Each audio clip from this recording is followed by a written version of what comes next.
Thanks for tuning in to this month's episode of Close Up. My name is Bruce Isaacs. So today we're in the mesmerizing world of Italian auteur cinema.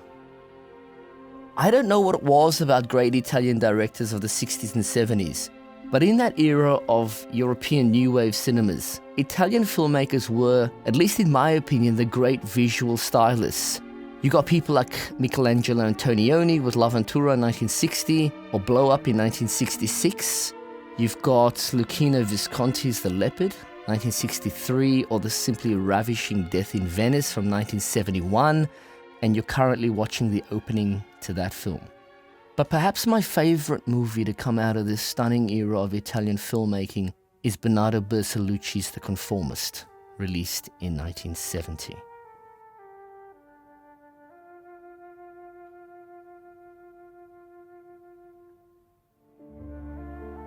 Each frame of this film is a masterclass in cinematography, editing and design. But what makes Bertolucci so interesting is that at heart, he often works against the grain. He breaks the rules of classical cinema that you and I intuitively know and love.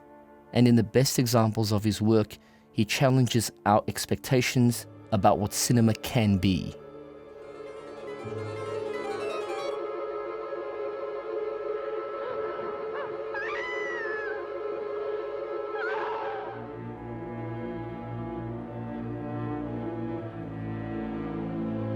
As always, let's take a closer look at a sequence. In a key plot point in the film, Marcello visits his mother at her ornate but slightly decrepit villa.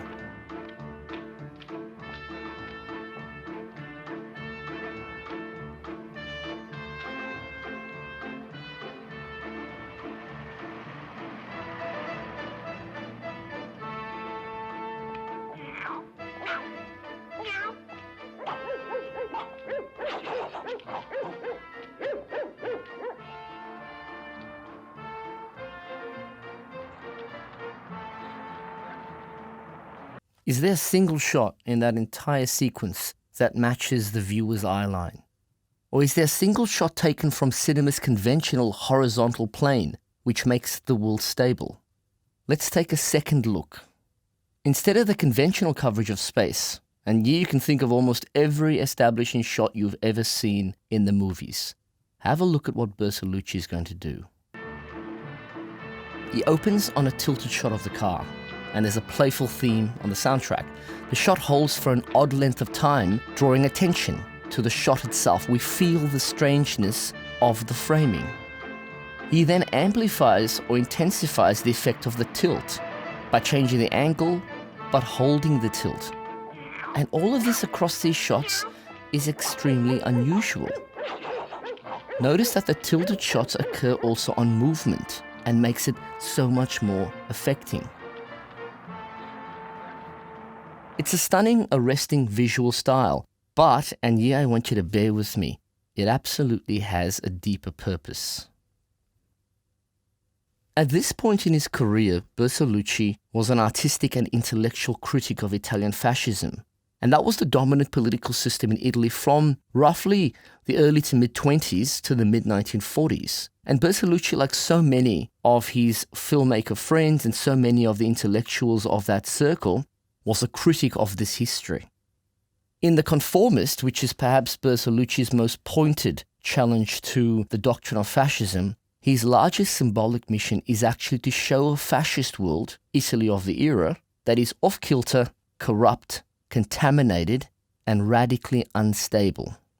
Which takes us back to the sequence.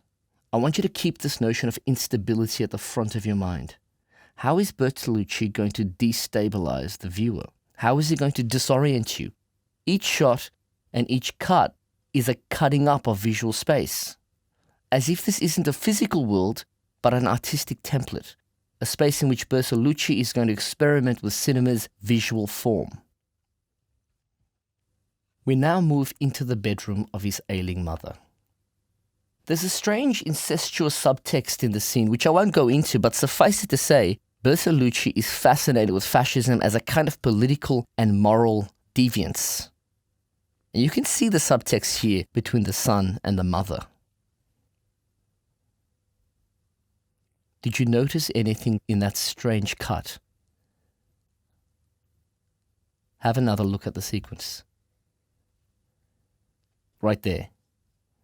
A subtle, almost imperceptible breach of the most fundamental rule of filmmaking. In classical cinema, in almost every coverage of physical space, in almost every movie you have ever seen, filmmakers want to create the illusion of a realistic film world. So shots and cuts tend to match up with each other to create this illusion of continuity. That's what we call it. And we call those cuts match cuts because they actually match space to space. They convince you that you're watching a realistic space. But in that really subtle moment, that cut that I showed you, Bertolucci breaks this most fundamental rule. Instead of a match cut, he's going to cut from one side of the frame to the other without any warning. In the first shot, Marcello and his mother are in one position, Marcello on the left, his mother on the right. After the cut, they've switched positions. Now Marcello is on the right and his mother is on the left. Let's have a look one more time. And you see the simple switch. In film analysis, we call this crossing the line, and it's a basic breaking of the physical space of the film into a disorienting set of shots. So it might seem like a small thing, but film style, which is how we engage with and feel about film images, turns on very small things, like subtle but noticeable line crosses. Bertolucci could leave it there. Few filmmakers venture into this kind of territory in the first place, but Bertolucci is going to turn the screw. He's going to continue to push the boundary of cinematic space. So now you're familiar with it, we see another line cross.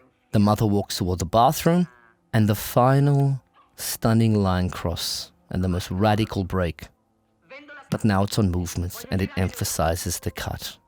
As if to say, in case you didn't notice the first one, this is what I'm getting at.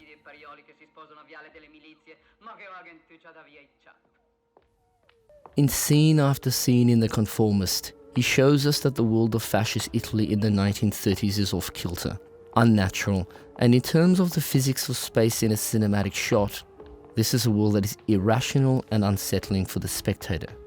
Bertolucci breaks up physical space into component parts that don't match up.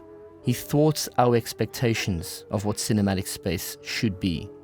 And in his signature, wildly idiosyncratic, highly experimental way, he shows us what cinematic space could be. Thanks for watching.